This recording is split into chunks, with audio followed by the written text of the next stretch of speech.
Yes, Cora. Ano kaya? Paano kayo susolve yan? Ma'am, isulat ko sa ma'am. Ano ka, Cora? Tignan din natin kung akala ni Cora. Okay. Dapat magkano yung sulat mo, Cora. Lagyan mo daw kasi Juan. O malaki ako. Since pareho maliit na tayo, lagyan mo daw yung sulat mo. Area o parallelogram, area. Alam ako. Yes, to write first the formula. Pangit na, ang sandali lang.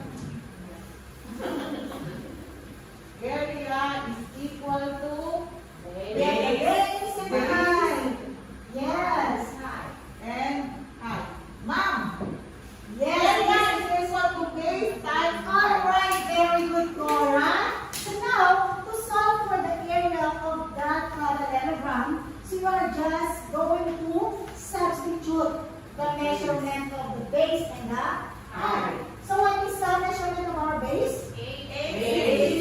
8 centimeter multiplied by the height, which is 5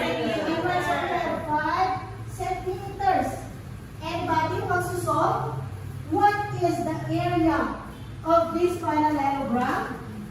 Since the measurements are given, so you're just going to multiply it. Anybody?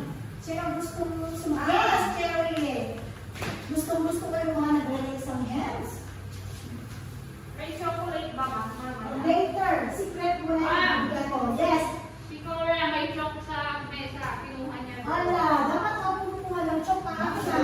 Wala na na chok na chok. 8 times 5, 40.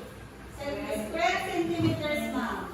Is she correct, class? Yes. Alright, very good. Ma'am, Yes. Ma'am, dapat may 18 dito para yung Yes. kanina Ayan dito, nakay yung letter A.